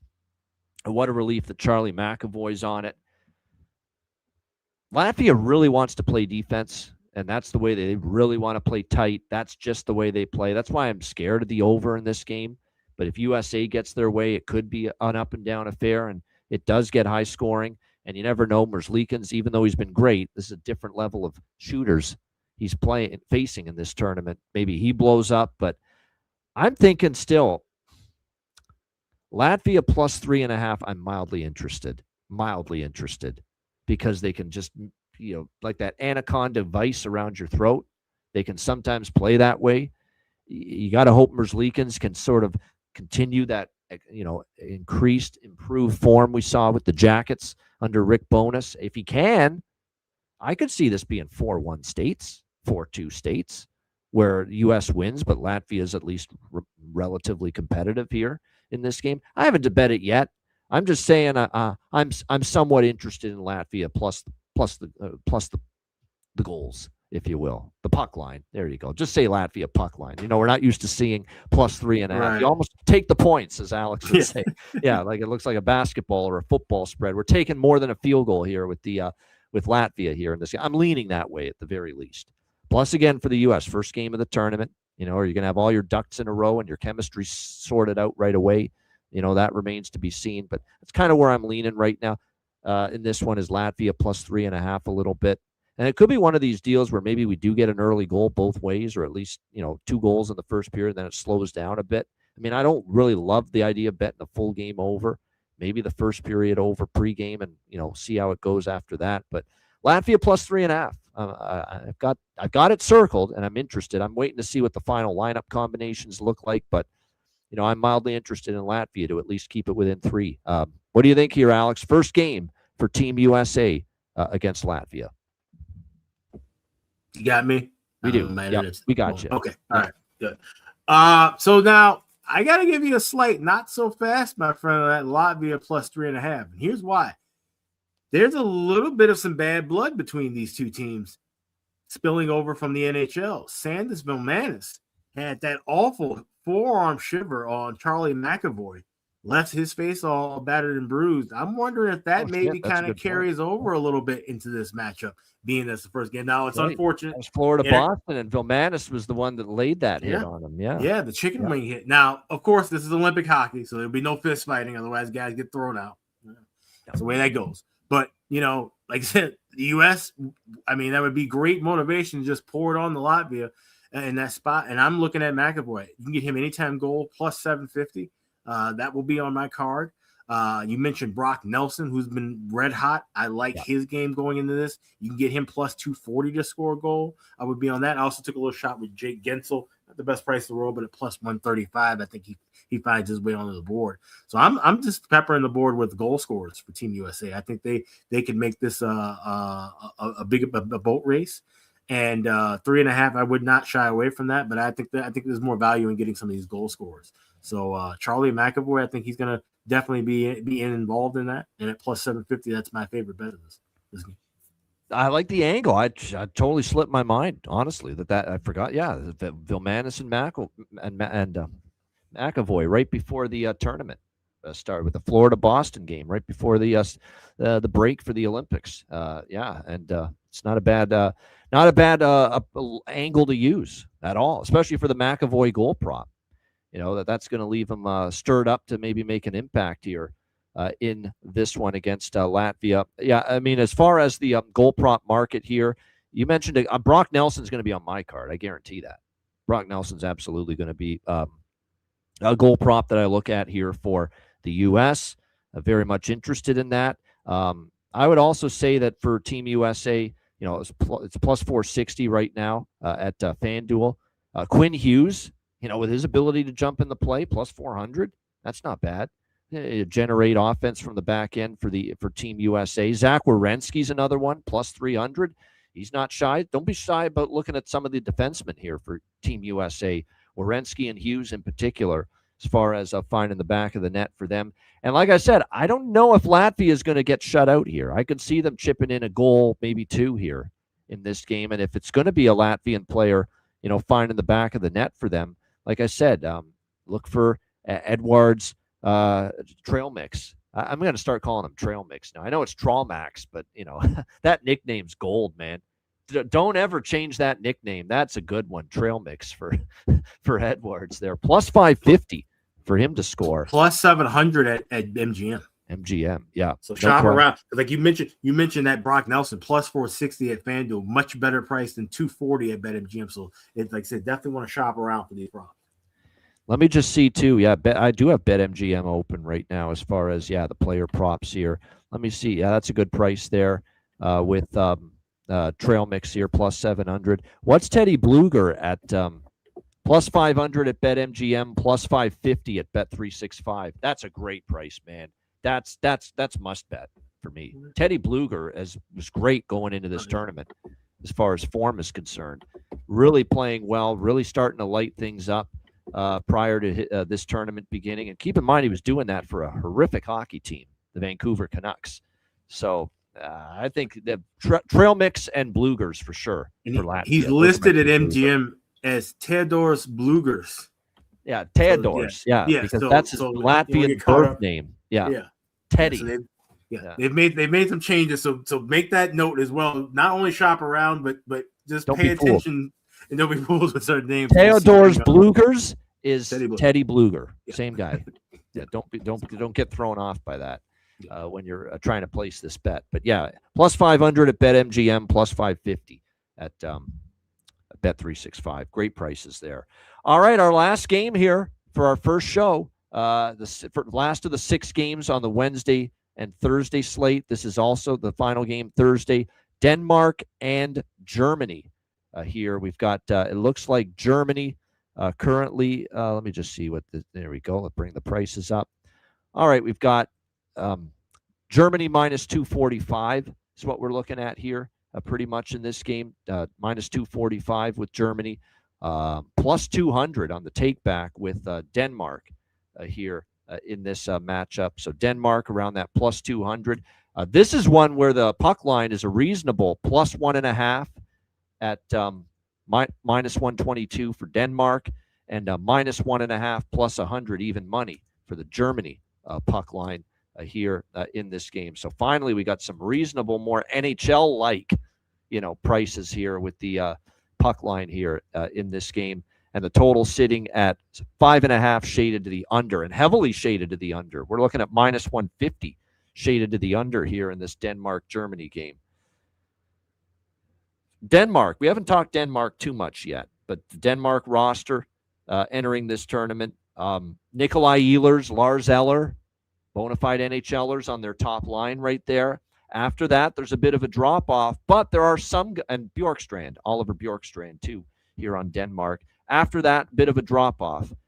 Nick Olesen, Oscar Fisker-Molgaard, Mikkel Agard, Patrick Russell. There's a familiar name. He played for the Oilers years ago, Patrick Russell, for a little bit. So Nicholas Jensen's a guy that played a little bit in the NHL too. So a couple former NHLers in this Denmark roster up front as well. Christian Weiss, Alexander True, Morten Poulsen rounding out the forward group.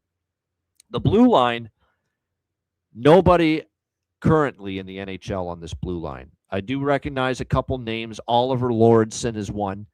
There's a guy that I think got Marcus Lordson actually might have been the guy that got some NHL time. Anders Cook, Matthias Lassen, Philip Brugisser, and Jesper Jensen Abo here on this blue line for Denmark. Now, some of these guys are good European club players, and Jesper Jensen Abo's actually had a nice career over there. So again, from a European club standpoint, you got some pretty good, solid solid players, but again, it's matching up against the best talent in the world that these other nations can throw at you. That's going to be the big question.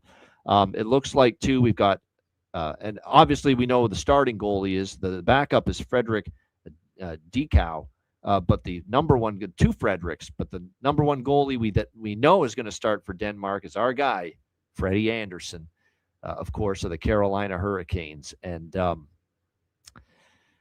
yeah, I mean, we'll have to wait and see. I mean, obviously it's been a tough year for him with Carolina. Now, he did have a couple of somewhat better starts in the last couple we saw him with the Hurricanes, but still overall, it hasn't been pretty. And like I said, for Germany, Draisaitl, Dominic Kahun, a guy that played in the NHL for quite a bit and has been a good scorer in Europe the last few years. Lucas Reichel is a guy that can put the puck in the net. JJ Paterka, Timmy Stutzla, Parker Tuomi, who is a guy that's over there, a pretty good player. Josh Szymanski, up-and-coming player now and playing in the NHL. Nico Sturm, Tobias Reeder played in the NHL. But you've got definitely the top six: Reichel, Draisaitl, Kahun, Paterka, Stutzla. And this guy that's on the second line, too, has also had some decent numbers. Wojciech Stachowiak here for Germany as well. So there's still enough firepower to make Freddie Andersen look kind of like the Freddie Andersen we've seen for much of this season. The German team total, I'm interested. It's what I have circled here in this game is Germany. And I'm high on Germany. I think they've got an outside chance at making the podium and getting a medal here in this event. So I am very much interested in maybe looking at a German team total here in this game over. Currently, you can find Germany at BetMGM, their team total over 3.5 plus 105. Pretty good price. You get 3.5 at just a slight plus price for Germany here. I think it's worth a shot. Freddie Andersen's going to have to convince me. He's not stopping a puck at a consistent rate in the NHL this season.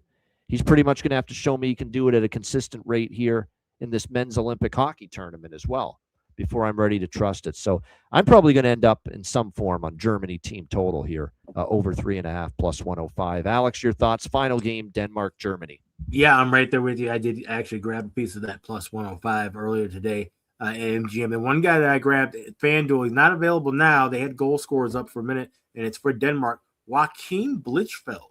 This is a guy who scored 53 goals in the Western Hockey League, had some decent looks with the San Jose Barracuda. He was a 7th-round draft pick of the Sharks, that organization. He's a goal scorer. He's going to be on that top line. And when you look at him right on next to Ehlers and Eller, those are two NHL players that we know very well. I think he could be the beneficiary of some of that playmaking between those two guys. So Joachim Blichfeld, I got him plus 450 when it was up earlier at FanDuel. When that comes back up, like I said, that will be on my card over at Patreon. But I still like Germany, like I said, to get the win here and get that team total over 3.5.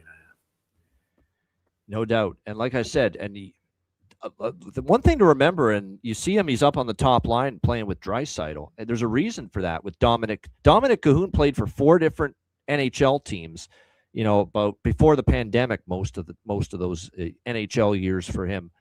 4 seasons in the NHL. His best season was, believe it or not, with Alex's Chicago Blackhawks. It was back in 2018-19. He had 37 points and played all 82 games for the Blackhawks that season. 13 goals, 24 assists, 37 points. By far his best season in the NHL. So this guy's got offensive upside. He's been producing consistently offensively over there in the European club leagues.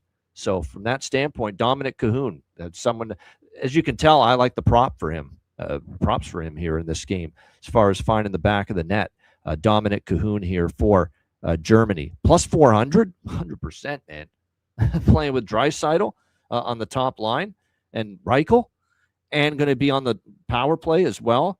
Definitely one of the 2 units. And he's one of those players that can get on the forecheck too. So he's got that element of his game as well. So that's great value as far as goal prop there. Dominic Kahun plus 400. Lars Eller on the Denmark side, for a guy that's a proven NHL player, plus 400. That ain't too bad either. Bjorkstrand plus 350. There's Bjorkstrand I have to bet at plus 350 because Bjorkstrand was in a nice little groove with Tampa Bay before this tournament started. So there's some good goal prop options. And again, I'll have the whole list on Thursday. When the Thursday card gets posted, you'll see every prop that I bet, as always, on the Patreon card. So make sure you are a Patreon member if you aren't already. Of course, many of you watching this before the whole gang has access to this show are Patreon members. And for that, we thank you very much. But there you go. That's the first show, the Thursday, Friday games. A little longer show today just for this show because we did some futures at the beginning. We have 6 games instead of 4.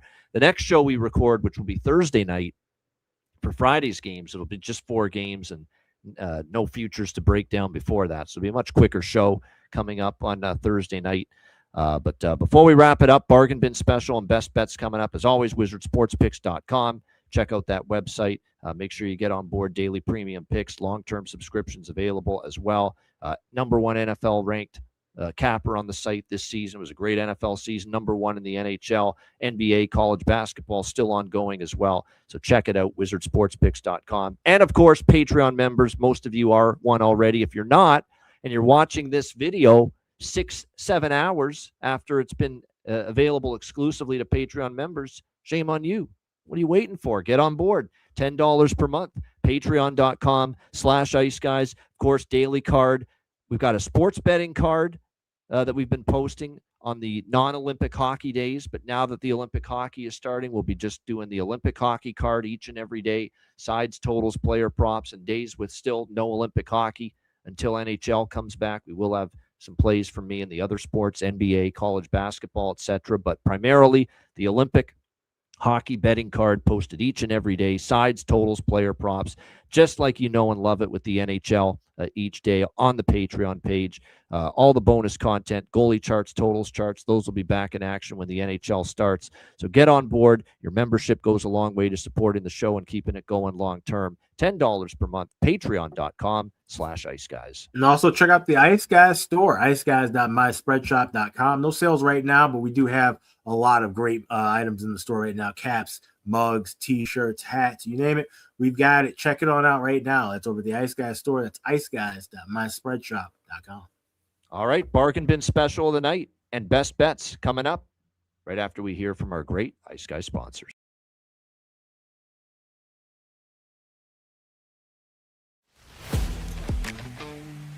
Wizard Sports Picks, featuring the finest handicappers in the universe.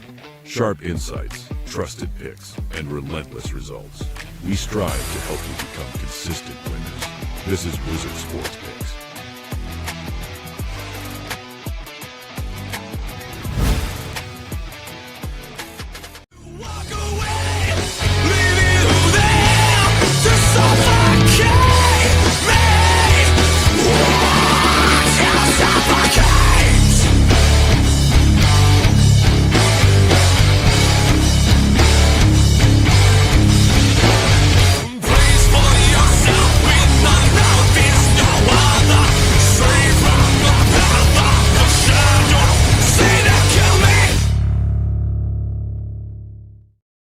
Thanks to all our sponsors. Make sure you check them out. And, of course, the Ice Guys store, iceguys.myspreadshop.com. All right, Bargain Bin Special of the night.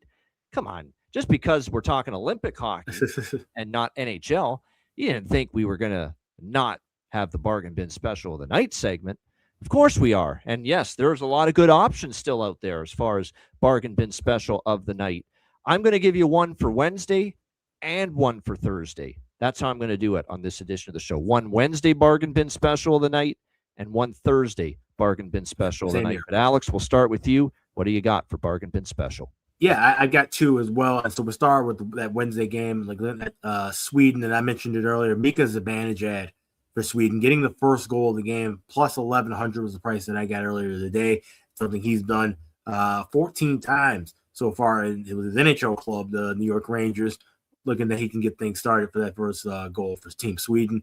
My second bargain bin, and like I said, it was available earlier. I will have the official confirmed price once that game is closer to start on Thursday. But Joachim Blichfeld of Denmark, anytime goals plus 450 earlier at FanDuel today.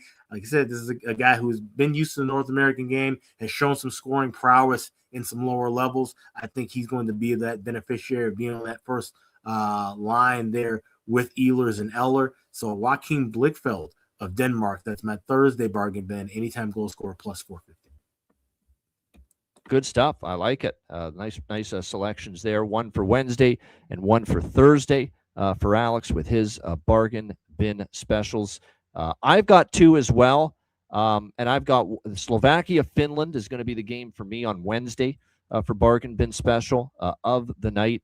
I obviously already mentioned I like Michael Granlund to score in that game, but he's not bargain bin worthy. This guy is for Slovakia. And this is a guy we've cashed with as well at the NHL with San Jose. Pavel Regenda for Slovakia here. Like I said, I like the price. I like the way he was playing with San Jose before this tournament started. And we can get Pavel Regenda here for Slovakia. Looks like plus 340 at FanDuel, but BetMGM has plus 450. So go to BetMGM. It's a great price there. Pavel Regenda, Slovakia, plus 450.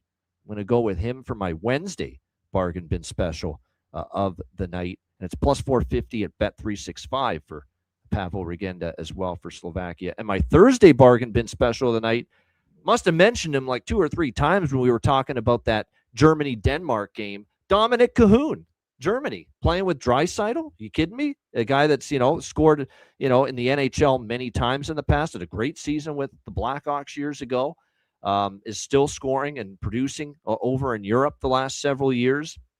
And you're going to put him on a line with Leon Draisaitl. That's going to give him ample, and a goalie that can give up 5 or 6 and Freddie Anderson on the other side. And you've certainly got a nice recipe for a great bargain bin choice here, in my opinion, with Dominic Cahoon for Germany.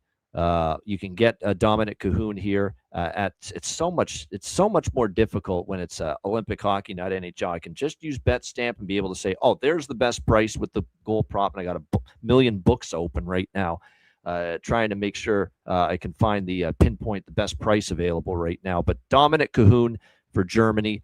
It looks like plus 400 at Bet365, plus 400 at BetMGM as well for Dominic Cahoon.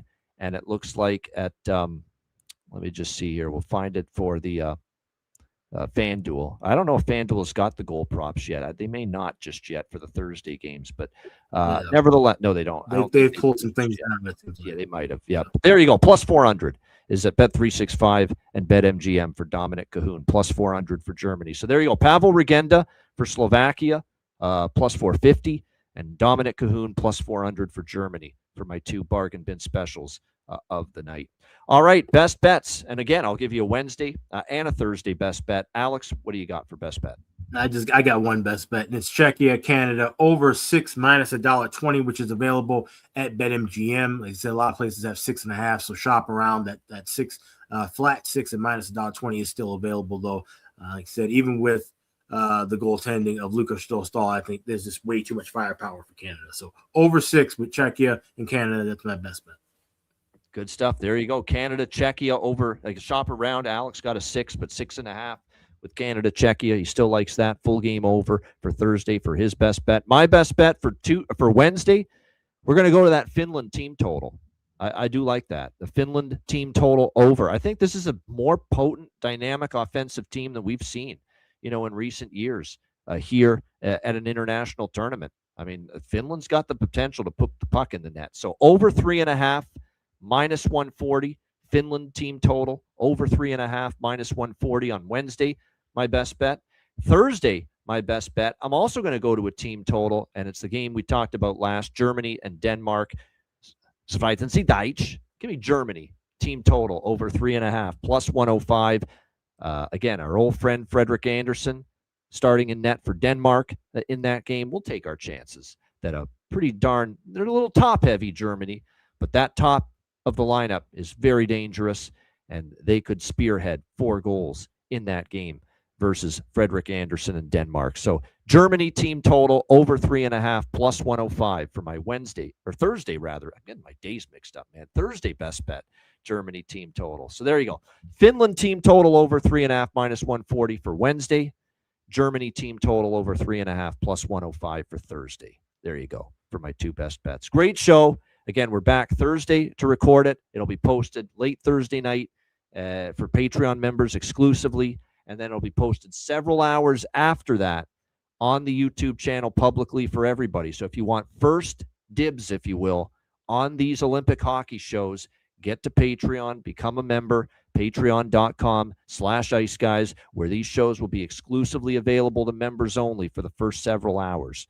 So again, get to the Patreon page and take advantage of that. A reminder, the Ice Guys is live throughout the Olympic hockey. It's not live, but it's throughout the Olympic hockey tournament. And if you can't watch the show live, download the Ice Guys podcast in audio form on all major podcast platforms: Google Podcasts, Apple Podcasts, Spotify, Stitcher, iHeartRadio, Amazon Music, and more. Download the Ice Guys podcast when you can't watch the show live. For Alex B. Smith, I'm Ian Cameron. Enjoy the Wednesday and Thursday Olympic hockey action. Good luck with all of your wagers, and we will see you again later this week to tee up the Friday games in the men's Olympic hockey tournament right here on the Ice Guys.